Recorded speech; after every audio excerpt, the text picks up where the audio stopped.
22 முறை வாக்கு செலுத்திய இளம்பெண் ஆதாரத்துடன் ட்விஸ்ட் கொடுத்த ராகுல். என்ன நடந்தது விரிவா பார்க்கலாம் வாங்க. All you have to say is identify the same name, same address. Boom, it's done. 2 minutes. They don't do it. Why?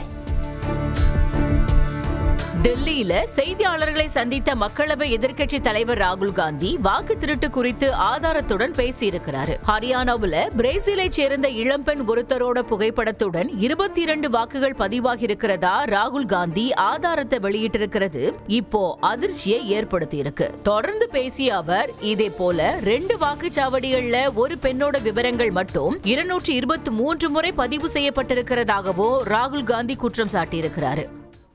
You sure? You're absolutely sure she's not from Haryana?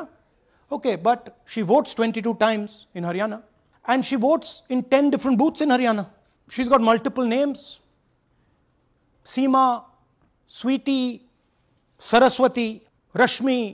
மேலும் ஹரியானாவில் 25 லட்சம் வாக்குகள் போலியானவைன்னு 8 வாக்காளர்கள்ல ஒருத்தர் போலின்னு சொல்லியிருக்கிற ராகுல் காந்தி இதற்கு தேர்தல் ஆணையம் பதிலளிக்கணும்னு தெரிவிச்சிருக்கிறாரு. மேலும் 25 லட்சம் போலி வாக்குகள்ல ஒரே முகவரிகள் மற்றும் ஒரே பெயர்கள்ல 19 லட்சம் வாக்காளர்களும் 5 லட்சம் பேர் ஒன்றுக்கும் மேற்பட்ட இடங்களில் உள்ள டூப்ளிகேட் வாக்காளர்கள்னு ராகுல் காந்தி விளக்கம் அளிச்சிருக்கிறாரு. அது மட்டும் இல்லாம பாஜக தலைவர்களோட மகன்கள் தான் உத்தரப்பிரதேசம் மற்றும் ஹரியானாவில் வாக்களிச்சிருக்கிறதாகவும் ராகுல் காந்தி குற்றம் சாட்டியிருக்கிறார். மேலும் ஜனநாயகத்தை அழிப்பதற்கு தேர்தல் ஆணையம் கையில் எடுத்துள்ள கடைசி ஆயுதம் வாக்காளர் பட்டியல் சிறப்பு தீவிர திருத்தம் அப்படின்னு ராகுல் காந்தி தெரிவிச்சிருக்கிறாரு.